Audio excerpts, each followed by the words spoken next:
Ruth గ్రంథం 3వ అధ్యాయం 10వ వచనం. చూడండి, నా కుమారి యెహోవా చేత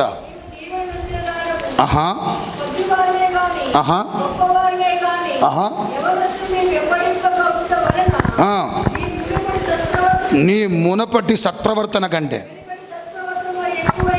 మరి ఎక్కువైనది.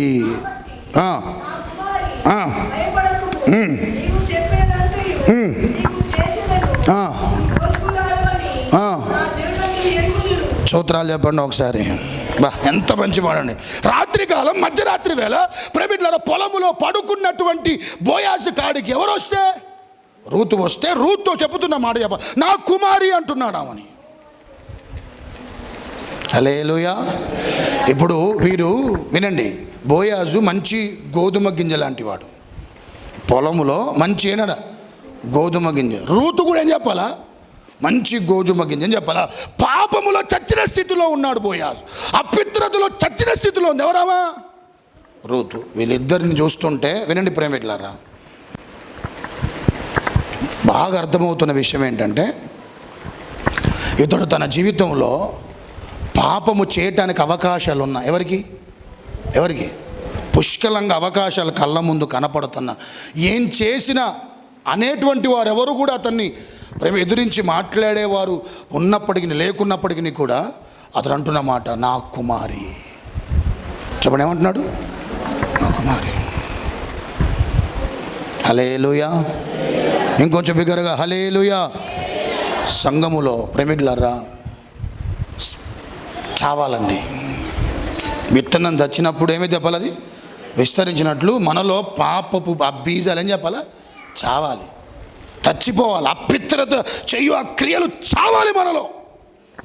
చచ్చినప్పుడే బోయాజు రూతు బహుగా విస్తరించినట్లు నేను మనం అందరం విస్తరిస్తాం. ఆమేన్ చెప్పండి ఒకసారి. ఇంకొంచెం బిగ్గరగా హల్లెలూయా. ఇంకొంచెం బిగ్గరగా హల్లెలూయా. ఇప్పుడు ఇంతడు ఎంత పరిశుద్ధుడు చెప్పాలా. తన పరిశుద్ధ జీవితాన్ని చూసి ఆశ్చర్యపోయింది ఎవరమ్మా రూతు. ఇతడు ఎందుకు ఈ దేశంలో ఇంతగా దీవించబడడంటే తన పరిశుద్ధత అందుకు గల కారణం, ఇతను ఇంతగా దేవుడు ఏంటంట ఆశీర్వదించడని రూతు గ్రహించగలిగింది. రూతు సిగ్గుపడింది, రూతు తలదించుకుంది. ప్రేమిట్లారా, ఇది బైబిల్కు ఉన్న గొప్పతనం, బైబిల్కు ఉన్నటువంటి ప్రత్యేకత. వినండి, అదే ప్రేమిట్లారా బోయాజు తన జీవితంలో పరిశుద్ధత కనుక లేకపోతే, పవిత్రత కనుక లేకపోతే, ఆ పరిశుద్ధ పెద్దపీట కనుక వేయకపోతే ఎవరైనా బోయాజు తన జీవితంలో ఇంత యేసుప్రభు వంశంలో చేర్చబడేవాడు కాదు. రూతు కూడా ఎంత చక్కగా పవిత్రతను కాపాడుకుంటూ వచ్చిందంటే అప్పటికే భర్త చనిపోయి ఎన్నో ప్రేమికులారా ఆశలు తనలో ఇంకా ప్రేమికులారు ఉన్నప్పటికీ అవన్నీ చచ్చి ప్రేమికులారా ఎంత చక్కగా ఆ మాట్లాడుతున్న సంభాషణ చూస్తే మనకు ఆశ్చర్యం అనిపిస్తుంది. ఎవరినంటే వెంబడించిందామా చెప్పండి అమ్మా. మునుపటి సత్ప్రవర్తన కంటే మరింత నీ సత్ప్రవర్తన ఏందంట ఎక్కువైందని ఏం చెప్పాలా. ఎవరినంటే వెంబడించిందామా, ఎవరినంట ఆమె తోటి యవనస్తులు కాదంట, ఎవరినంట ప్రేమికులారా ఆత్మీయతలో గొప్ప స్థితిలో ఉన్నవారిని అనుసరించిన కారణాన్ని బట్టి. ఒక మాట చెప్తానండి, యవనస్తులు మీరందరూ ఎవరిని అనుసరిస్తారు? యవనస్తులైతే ఎవరిని అనుసరిస్తారు చెప్పండమ్మా. యవనస్తులైతే ఎవరిని అనుసరిస్తారు? వాళ్ళ తోటి ఉన్నటువంటి యవనస్తులు. అదే మనం చేసే పెద్ద పొరపాటు. వాళ్ళు అనుసరిస్తే ఏం జరిగింది చెప్పండి, ఏమైంది? వాళ్ళకున్న లక్షణం మనకు వస్తాయి. ఎవరిని చెప్పాలి అనుసరించాల్సింది? ఆత్మీయతలో కొంచెం మంచి స్థితిలో ఉన్నవాడిని ఏం చెప్పాలా అనుసరిస్తే మునుపున్న సత్ప్రవర్తన కంటే మరింత మన సత్ప్రవర్తన ఎక్కువైంది. స్తోత్రాలు చెప్పండి ఒకసారి. ఇంకొంచెం బిగ్గరగా హల్లెలూయా. ఇప్పుడు ఆ పరమ బోయాజు ఎవరో కాదు ప్రభువైన యేసుక్రీస్తు వారు. ఆ రూతు ఎవరో కాదు, సంఘం. పరమ బోయాజు యేసు ప్రభు వారు, రూతు ఎవరంట? సంఘం. ఇప్పుడు గమనించండి, దేవుని సన్నిధిలో ఆయన అంత పరిశుద్ధంగా ఉన్నప్పుడు మనం ఎట్లుండాలి? మనం ఎట్లుండాలి చెప్పాలి. మనం ఎట్లుండాలి? పరిశుద్ధంగా ఉండాలి. యేసుప్రభు వారు అంటండి సుందరుడంట, చాలా సుందరుడంట, చాలా అసలు చెప్పాలంటే సౌందర్యం సుందరుడు. ఇంకా 10,000 మందిలో గుర్తింపదగినటువంటి చాలా సుందరుడు. కానీ భూమి మీద అతను 33 సంవత్సరాలు ఎలా బతికాడు చెప్పాలంటండి. మనం ఎలాంటి శ్రమల గుండా అయితే వెళ్ళామో మానవుడు ఎదుర్కొనే శ్రమలన్నింటినీ ఎదుర్కొంటూ వచ్చి పాపం చేయిస్తూ వచ్చాడంటండి. మన బ్రతుకులో సంగమా, ఆ రాజ్యానికి వెళ్ళాలంటే ఏముండాలి సంఘానికి? అమ్మా, ఆ రాజ్యానికి వెళ్ళాలంటే ఏముండాలి? సంఘానికి ఏముండాలి? పరిశుద్ధత ఉండాలి. ఎందుకంటే నీ దేవుడు పరిశుద్ధుడు. సంఘం ఎలా ఉండాలి? ఎందుకు పరిశుద్ధ చెప్పాలా? ఆ రాజ్యం పరిశుద్ధమైంది, ఆ సింహాసనం పరిశుద్ధమైంది, ఆ సింహాసనం మీద కూర్చున్న దేవుడు పరిశుద్ధమైన వాడు, 24 పెద్దలు పరిశుద్ధమైన, కోటాను కోట దూతలు పరిశుద్ధమైంది. అక్కడికి ఎవరు వెళ్తారు చెప్పాలా?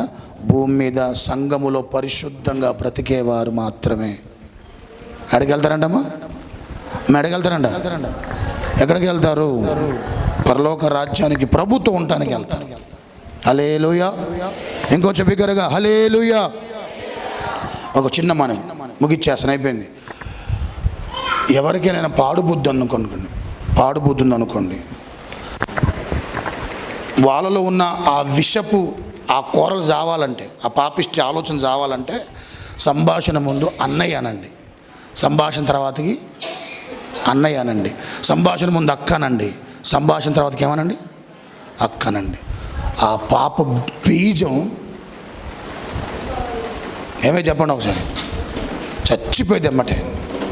ఎవరితో మీకెవరైతే అనిపిస్తే ఖచ్చితంగా పదానికి ముందు ఏమాడండి, మాటకు ముందు ఏమాడండి?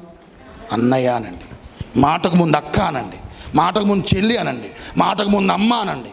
ఈ మాటలంటే ఏ పాపిష్టి ఆలోచనలు ఉన్నా ఏమైపో చెప్పాలా? ఏమైపోతాయి? తొలగిపోతాయి. అంతేగాని మనమే కానీ ఒకవేళ ఏంటి అట్లా అనమాకండి, మా ఇంట్లో ఒప్పుకోరని అర్థం ఏంటి? మన అర్థం ఏంటి? మా ఇంట్లో ఒప్పుకోరుగా నేను ఒప్పుకుంటాను అర్థమేగా ఆలోచన. బైబుల్ ఉండదు ఇది ఒక్క మాట. సామెతలు 7:4 చూడండి ఒకసారి. ఏమనాలి చెప్పాలా? తెలివి కలిగిన వారు జ్ఞానవంతులు ఏమనాలంటే చూడండి, సామెతలు 7:4 చూడండి. జ్ఞానంతో నువ్వేమనాలంట? నువ్వు నాకేంటంట? అక్క అనాలంట జ్ఞానంతో. ఎవరంట జ్ఞానవంతులు? అమ్మ, ఎవరంట జ్ఞానవంతులు? ఎవరంట జ్ఞానవంతులు? జ్ఞానంతో ఎవరిని పిలవాలంట? అక్క, చెల్లి, తమ్ముడు అని అన్నని పిలితే వాళ్ళు దేవుడి దృష్టిలో జ్ఞానవంతులు. పరిశుద్ధత చక్కగా కాపాడుకోగలుగుతారు. చక్కగా ప్రమిడ్లరా పాపిష్ట ఆలోచన రాకుండా ప్రమిడ్లరా పరమ పరిశుద్ధుడుగా యేసుప్రభువు వారు ఎలా అయితే ప్రమిడ్ల జీవించాడో సంఘం అలా పరిశుద్ధంగా జీవిస్తుంది. జీవించినప్పుడు ప్రభు రాజ్యానికి ఎత్తబడతారు. హల్లెలూయా. చిన్న ప్రార్థన చేసుకొని ముగించుకుందాం. బోయాజు పరమ పరిశుద్ధుడుగా ఉన్నాడు సంగమా. రూతు సంఘముతో పోల్చబడింది.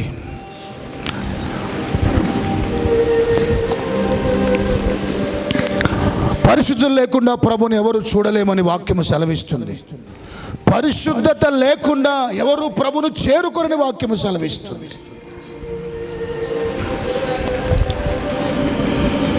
మందిరానికి అనగా చాలా మంది వస్తారు, చాలా రకాల వాళ్ళు వస్తారు, చాలా రకాల స్వభావాలతో వస్తారు, చాలా రకాల వ్యక్తిత్వాలతో వస్తారు. కానీ సోదరా సహోదరి, ఈ సంఘములో ఉంటారేమో కానీ ఆ పరలోకానికి వెళ్ళే ఆ సంఘములో మాత్రం ఉండము. సంఘమా, నువ్వు ఎక్కడుందాం అనుకుంటున్నావు? ఎక్కడున్న ఈ సంఘములో ఉందాం అనుకుంటున్నావా? ప్రభు వచ్చి ఇయ్యబోయేటువంటి ఎత్తబడి ఆ సంఘములో ఉందాం అనుకుంటున్నావా? నీ నిర్ణయమే. అందరూ ప్రార్థన చేయండి. ప్రభువా, ఎంత చక్కగా మీరు మాతో మాట్లాడుతారు. అందరూ ప్రార్థన చేయండి. అయ్యా, ఆ పొలం సంఘముతో పోల్చావు. ఆ సంఘం ఎలా ఉండాలో మాట్లాడుతూ వచ్చావు.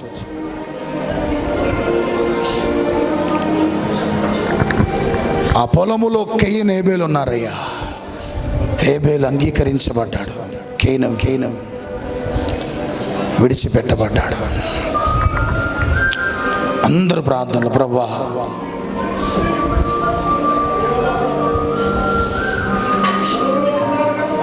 మందిరానికి సంగమా, నువ్వు ఒకవేళ పాటలు పాడవచ్చు, నువ్వు ఒకవేళ ప్రార్థన చేయొచ్చు, నువ్వు ఒకవేళ పరిచయం చేయొచ్చు, నువ్వు ఒకవేళ దేవుడు మార్గంలో కృతజ్ఞతగా నీ జీవితం ఒకవేళ లేకపోతే, పరిశుద్ధత లేకపోతే, క్షమించే మనసు లేకపోతే ఇవన్నీ వ్యర్థమైపోతాయి. ఒక్కసారి ఆలోచన చేతులు ఎత్తారు, మీకు ఒక చిన్న ప్రార్థన చేయబోతున్నాను. అయ్యా నాకు ఈ మనసు ఇవ్వయ్యా, నాకు ఈ మనసు ఇవ్వు నాయన. అందరు ప్రార్థన, నాకు ఈ మనసు అయ్యా, నాకు ఈ మనసు.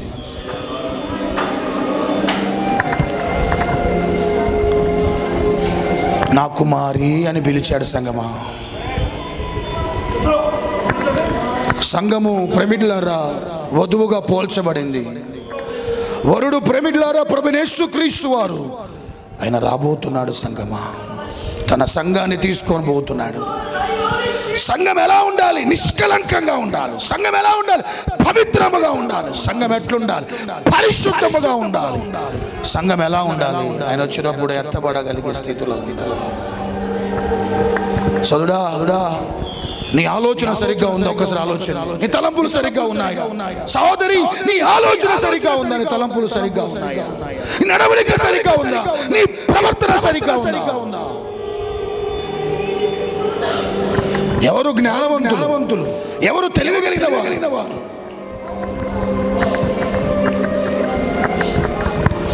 నాలో లేదన్న వారందరూ చేతులెత్తండి. చిన్న ప్రార్థన. అయ్యా ఎవరినైనా క్షమిస్తాను. మీ అంతటి వారు క్షమించినప్పుడు ఎంతయ్యా? నా పాపాలే క్షమించినప్పుడు నీ తనను క్షమించట్లో ప్రభు ఎందుకు నాకు ఈ మనసు రావట్లేదు? విడవబడతానని మరొకసారి చెప్తున్నావు.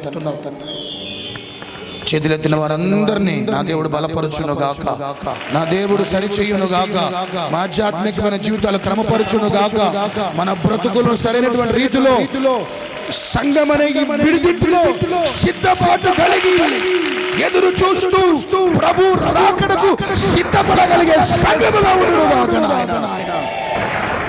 మేమందరం మా ప్రభువా మీ రక్తములో విమోచించబడ్డా, మీ రక్తములో కమలబడ్డా. మేమందరం మాలో ఉండవలసిన మాలో ఉండవలసింది బలరకపు చెట్ల మధ్యలో వల్లి పొద్దు ఉండాలి ప్రభువా. ముళ్ళ చెట్లలో నా దేవుడు నీ ప్రియుడు చల్దరు వృక్షములో ఉన్నట్లుగా మనము వల్లి పొద్దులా మనం ఉండాలి. కృతజ్ఞతయ్యా. దీవించబడ్డాక కృతజ్ఞత తగ్గిపోతుందయ్యా, కృతజ్ఞత లోపిస్తుంది ప్రభువా. పరిశుద్ధత మాలో తగ్గిపోతుందయ్యా. ఈ మూడు అనుభవాలు మాకు అందరికి దయచేసి అందరి వెలికిలో మాటలు స్థిరపరచమని యేసు నామములో అడిగి వేడుకుంటున్నాను మా తండ్రి. ఆమేన్.